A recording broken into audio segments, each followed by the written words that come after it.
Hello, this is Hamzei with Hamzei Analytics LLC. It's Saturday, July 18, 2009. We're recording a video about trading futures on option expiration day. There was a talk on Twitter midday Friday that option expiration is not tradable, some shouldn't be trading, so on and so forth. In concept, they're probably right. In terms of at the macro level, it is not an easy trade. If you know the mechanics and you're careful, both in your execution and discipline, and you have a good understanding of how the floor operates and what is the interrelationship between the options and the futures, on the derivative side. I think it represents a number of opportunities for the sophisticated. I wouldn't say for the novice or newbies, but if they learn the newbies, they can one day become sophisticated. That's we all learned to step up the ladder one step at a time. There are two markets here. One, you have obviously the European style expiration in the morning, pre-open for the large indices and kind of a playground of the well-to-do and big boys. And the other one, you have the retail expiration, the American style, which is at end of the trading day, 3:02 Chicago time, 2 minutes after the New York closes, for the equities, individual options here. And then for the indices and ETFs, it's 3:15, which is 4:15 New York time. We're going to go through both. We traded both and last Friday. And of course, you can go to my Twitter account and see the timestamps and walk through the logic, walk through the comments, the emotions, the facts, and let's start here. What you see on the chart here is the ES trade. Notice I'm plotting it on a sigma channels, which is the standard deviations from the mean being the 20 bar MA, the yellow line. We're plotting 5 minutes because we're trading very fast. And then we have the CI indicator that shows us combines the momentum and trend together as a combo. And you'll notice the colors change because that's where the values revert out from the mean and get ready to revert back in. So and then on the bottom, obviously, we want to see volume because that's always an indication of whether a move has some basis or not. A good value that is around noon, actually late in the lunchtime of Chicago time. All the time stamps here are Chicago CDT. All right, here we go. It came in long around 9:36, 9:37 area as my net BE overnight, and as I got to my desk, I noticed that we were ticking down. I immediately opened up my option view. There are a couple of inserts there. I opened the first one that showed SPX. I posted on Twitter showing that, look to me, the largest number of open positions or open interest were at 925, both on calls and also on puts.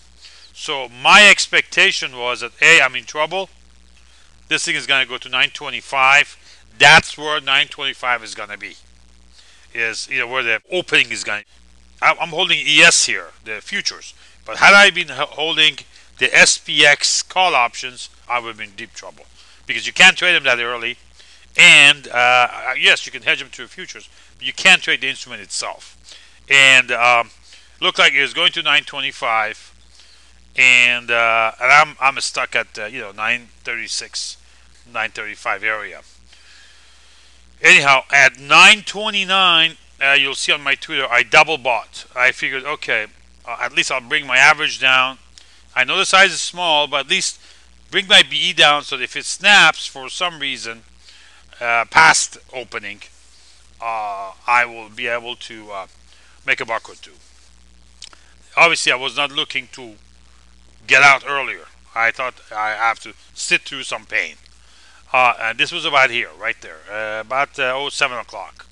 Well, then we at 7:05, I'm sorry, mine was before 7:05. It was around 6:30 I did a double bought. Yeah, and then I don't know what happened at 7. We just had a run up. May have been a JPM news report, I believe. I forgot what was at 7. But anyhow, as we dropped down, I started really panicking because there's one bar. You have to respect long bars. We had a large drop. The large drop came down and matched the 929. Now, the only thing that was my salvation was looking at the CI, seeing that it's green and rising, and look where the second 929 area test is, 928, 929. It's again at negative 2 sigma. So what has happened is that what this tells you is that, look, we've had some sellings, dead cat bounce, and now we're getting rid of all the sellers. So the sellers are basically done. And then came 7:30, and 7:30 was econ. I had about 7:17 or so. I sent a tweet out saying, look, we're 12 minutes to the couple of econ numbers are critical. These are building permits and housings. They both beat the numbers, expectation, both by consensus and by briefing.com. And we start rallying. And, you know, I usually, when I get a gift, I don't complain. Now my BE was down to about 932. As it went through my number, which is the yellow line basically, went through my number, I start unloading. You can go back to my tweets and you can see the exits. Now, honestly, I was shocked. And you see it on my Twitter saying 940, 935, this area doesn't make sense. And a gentleman asked me why. Again, I referred to the OI. I said the OI is showing we should be somewhere around 925. And we did almost go there. We were at 929, 928. But of course, nobody, I guess, expected the econ numbers to be better than these days. You know, the housing has been a little bit, has seen some upticks here and there, you know, sporadically. And so the housing permits and building permits being ahead of the ball game and their leading indicators made the market pop. And we went to a 940 open. If we put the SPX, now the impact of this is this: the SPX now is being waiting for open. At the open time comes up, which is 8:30 Chicago time. Look at that, open at 940.19. So as all the components opened up, the first print was 940.19, and that's what the settlement went out. And at that point, the SPX contracts went off the board, no longer tradable. Okay, that was the European style. Now,